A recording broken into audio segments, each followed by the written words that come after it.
Hey, what's going on, everybody? This is Mr. Richard, and welcome to the Rich Get Richard. I'm your hostess with the mostest. So, on this channel, we're going to talk about everything financial. I don't care if it's flipping baseball cards, I don't care if it's flipping couches, and I don't care if it's flipping houses. If it's making a dollar, I'm all about it. So, before we get started today, hit that like button, hit that subscribe button too. I like that. I like the algorithm and the YouTube. They love it when you show me some love, man. Leave a comment. I read them all. I'll go through them. I'll check out your page too if you need me to. See what you got, or let me know how I can make this better or worse. I don't know what I'm doing. I'm just winging it. I just show up every day and I talk, and some people like it, some people hate it. But tell me what you like and what you don't like. But on today's episode, which is not an episode, it's a show or series, I don't know. Anyways, we're going to talk about a term that's going around in real estate called house hacking. For those who don't know what house hacking is, it's where you buy a home, you stay in a portion of the home, and then you rent out the other portion of the home. You heard of it? It's kind of a newer term that a show on YouTube and on Instagram, they deemed it house hacking. But if you heard of them, Bigger Pockets is a great podcast. I listened to it for years now. But if you are interested in learning about this, stay tuned. We're gonna get into it. So, me personally, my first real estate property was a house hack, but I didn't know what a house hack was at the time, and I just knew that if I had roommates, they would pay for your room. That's the extent of it. Buy a home, rent your rooms out, or rent a portion of your house out, and let them pay for it. It's pretty simple to understand. So what happened is that I was in the military and I had what's called a VA loan. A VA loan is a veteran assistance loan, and that means it was required of me to put no money down on this home. All I had to do was find a home. It was me and 3 other buddies, and we lived in a trailer. It was like 600 square feet. It was pretty much should have been condemned, even though the trailer's still up like 10 years later, but that's another story.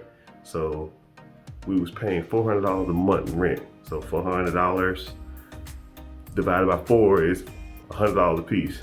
So I went up to him, I was like, yo, this is too small for us. We need to get a bigger place. And if I purchase the place or if I move, would y'all move in with me? And they was like, yeah, of course, we'll move because we hate it here. So I said, well, your rent's gonna go up because you're getting a bigger house and you're getting more amenities because, you know, it's more aesthetically pleasing. The AC actually works. You get ceiling fans and a bigger room, so it's gonna be more. So yeah, of course. So I bought a home and I used a VA loan. So my VA loan covered my down payment and it covered my closing costs. So I ended up paying about $125, maybe $130 off the top of my head for that property. My mortgage, taxes, insurance, and my principal was about $900 a month. So $900, and I charged them $500 a piece. So 5, that's $1,500. So I essentially was getting paid to live in the house because they're giving me $1,500 total minus my $900 for principal, taxes, insurance, and interest, somewhere in the range of $900. So I'm literally making $600 to live in the house. It pretty much was a frat house at times because you could never keep food. Someone was always drinking or tearing stuff up. But I guess that's the price you have to pay sometimes to want to, live that lifestyle. I mean, you're letting people literally live with you. And they have pros and cons. So if you're not in the military, there are other programs you can use. A lot of people don't know. A lot of people think that a house hack is a investment property, but on paper, it really doesn't have to be labeled as an investment property. you can actually use a FHA, which is a first-time home assistance program, to purchase a duplex, a triplex, or a quadplex. Anything over 5 units is considered commercial and or considered an investment. So if you keep it under 4 units, you can use a FHA, and you can use a VA. A lot of people don't know this. You can use a military veterans loan to get a duplex, quadplex, triplex, 2 units, 3 units, or 4 units for your property. So if you ever think about house hacking, I mean, that's how you do it. Use your first time home buyers program, 3% down. So $100,000, $3,000, maybe play some closing, about $5,000. You can save that up with your income taxes or work a little side hustle, and then you can have enough money to put down payment on the house. If it has 3 bedrooms, rent out the other 2, or if you can get a duplex, you live in one half, and then you rent out the other half, and you charge them the same amount you're paying for the whole thing. So if you have a $100,000 duplex, which you probably ain't gonna find in this market, but you have a $100,000 duplex, and your mortgage is $1,000, you charge the other half $1,000 just to live there, and you win-win. You're living there for free. Or if you can get a 4-plex and live in one of the units, you really in that in. So if you want to acquire a VA, if you're a veteran, or if your parents was a veteran, I think even your grandfather could be a veteran too. I think it just has to be in your lineage. But you know, it ain't gonna hurt to try. If you have a family member that's in there, try to get them on a VA loan, and then try to use their benefits to acquire a VA loan, 0 down out of pocket. If you first-time home buyer, it's gonna be about 3%. And anything other than that, if you're living in a home, you can get a conventional loan, probably about 5, maybe 10% down. Anything other than that, if you have a home and you want to get one, it's gonna be about 20% down. So, because that's just what an investment property is, 20%. So on a $100,000 mortgage, you have to put $20,000 down plus your closing costs more than likely. And that's a lot. So we're trying to kind of keep that, trying to keep that initial investment as low as possible. Try to keep as much money as possible and try to acquire as many assets and manage as much housing as possible. So that's kind of house hacking in a nutshell. There are pros and cons to it too. A lot of people don't like to deal with tenants, and if you're living right next door to the person, there's really no point of hiring a property manager to manage someone who lives right next to you. I mean, you see them every day, but if you don't want the headache of managing the property, then you can hire a property manager, even though they're next door. It's like you can take control or, ownership and manage the property without actually, being the face of the property. A lot of times I prefer that. Like, I don't want to be bothered with no one's problems. Just leave me alone and give me my check. I'll pay that 10% that the property manager typically charges. But if you get a property manager, you get a lot of properties, you can negotiate that too. So that's a little trick right there too. So, house hacking has its ups and downs. You got to deal with tenants. You got to deal with younger junk people sometimes. Sometimes you might get a good tenant in there, an older person that just goes back and forth to work. Or, you can hire a property manager and they can deal with it. So it really just depends on what you want. Like I said, that was my very first rental, my very first investment. That's my very first property. Made $1,500 a month. My mortgage was $900, so I made $600 a month. And that continued for about 3 years until I ended up selling that property and making, I think like $50,000-$60,000 after I sold it, because I built so much equity in that property too. So, I mean, it's something to really think about. It's a good little deal, But leave a comment down below. Let me know what you think about house hacking. Is this smart? Is it dumb? Have you done it and you liked it? Did you do it or you hate it? Let me know. I read all my comments And yeah, appreciate your time, and thank you for tuning in to the Rich Get Richard. And leave a comment and I'll read them. Share this with your friend. Take notes. I'm here for y'all. So, you enjoyed this video? To my left and to my right are other videos that I've done. And in the middle is probably a subscribe button. Hit that subscribe button, join the family. You know, come on, man. We peoples. I'm your boy. Hook me up, man. It's free. Dang. Stingy ass people. I thought I was cheap. Hey, what's up? This is Mr. Richard. Welcome to the Rich Get Richard.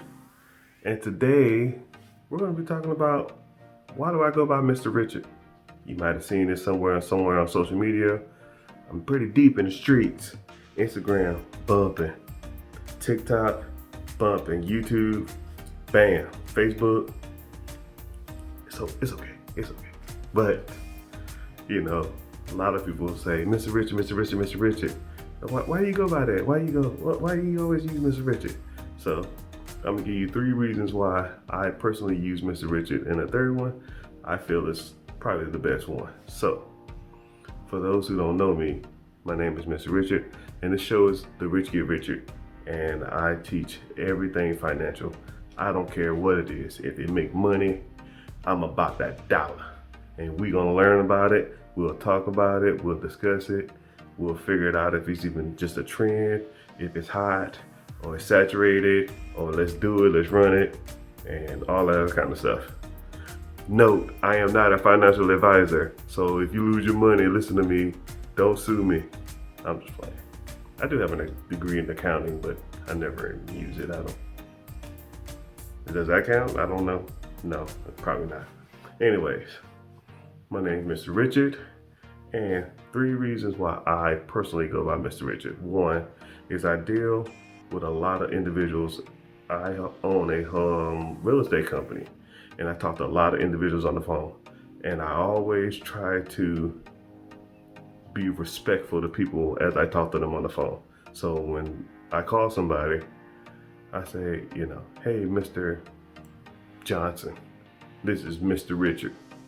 And, you know, just trying to convey that level of respect with these people, you know, because, you know, they probably get bombarded with calls, or they don't feel like being bothered, and all this other kind of stuff. So you never know what kind of person you're running into. You know, even though I am respectful, I still get my fair share of chewings. My ass been called everything up and down the Mississippi, but it's just, you know, typically if I give respect, I receive respect, and that's just what I like to, the message I like to portray to people. And you know, that's one of the first things. So a lot of people will reciprocate the energy you give. So if I call you Mr. John, and I go by Mr. Richard, and I establish that before I even get started with anything else, they typically will say, okay, how you doing, Mr. Richard? And yeah, I give them respect, and they give me respect. And thing number 2 is that it's rememberable. You know, like, hey, this John, or this Jimmy, or this is William, or whatever. You know, it doesn't really stand out. You know, it doesn't, you know, they get probably 4 or 5 calls a day about a real estate question or something like that. They're not gonna remember that. But they say, you know, I say, hey, Mr. John, this is Mr. Richard. And they say, oh, Mr. Richard. Like it, you know, somebody refers to him as Mr. and then they refer to themselves as Mr. It's just, it stands out. I literally would get calls from people about a real estate deal, and they'll say, hey, Mr. Richard, how you doing? And I'm like, oh, hey, Mr. John, because I don't remember, you know. I talk to so many people, it's just, I don't know. I just, okay, sure, man, what up? I don't remember who you are, but I know if you call me Mr. Richard, I know that this is going to be a respectful, halfway decent conversation. I know you ain't going to be trying to cut me out or try to fight me to the death. which I'm my record in fighting to the death is 5-3. You know, lost 3 times, but I won 5. I can bust you. I'm playing with you. Your math sucks. So anyways, just, you know, you just have to, you know, command that respect from people. And I always command it from myself. All right. And way number 3 is that it's part of my branding. You know, if you want to be any kind of person, influencer on the internet, you got to stand out. And it's really hard with like, hey, my name is Richard, or you just like a regular name. It's just, you know, it's just hard. You know what I mean? But if you have a kind of a catchy name, you know, I think it sets you apart from other people. You know, if I'm walking down the street and someone sees me from YouTube, hey, you Mr.Richard. You know what I mean? Because it's just something that a lot of people don't typically refer to as a Mr. as a younger guy. I'm really not that young, but you know, it's just when someone sees me, you know, regardless if I know them or not, 1, they're gonna respect me because they're gonna call me Mr. 2, I'm gonna easily be, you know, if someone just calls me Richard, I think it's more personal too than Mr. Richard. Okay, you know the personality from Instagram, YouTube, TikTok, Facebook, Twitter, whatever, you know. So I think that you have to kind of differentiate that social media side and your personal side. And I think when I went with MrRichard, I think that's what I felt I did, you know what I mean? So you have to try to set yourself apart and, you know, command respect from everybody, and also like give yourself a brand. You know, I might have a MrRichard t-shirt one day. Would y'all pay for that? You give me $50 for that? Have me on that idea? Yeah. You pay $50 for that? Hey, like I said, I'm all about that dollar. You pay $50 for a t-shirt with my ugly ass on it, I'll for damn sure print them off. But yeah, that's where the name comes from, and that's why I go by that. You know, I get that question a lot, so I just kind of took a few minutes out to answer it. But yeah, we really didn't talk about money that much, but we did talk about personal branding and growth and setting yourself apart. So I think that it's very informative message that I gave today. And if you found it informative, hit that like button. It's free. It's free. I'm cheap. You cheap. Hitting like is cheap. Hitting follow, subscribe is cheap. Damn, what a brother gotta do to get some love around this bitch? No, I'm just playing. But anyway, to my left, to my right, the recent videos that I've done, middle of that subscribe button. Go ahead and hit it. Go watch some other videos, man. I got some good stuff. I'm a funny dude. At least I feel I'm funny. Or people laughing at me, not with me. Who knows? All right, thank y'all. Richard get richer. Take it easy. God bless.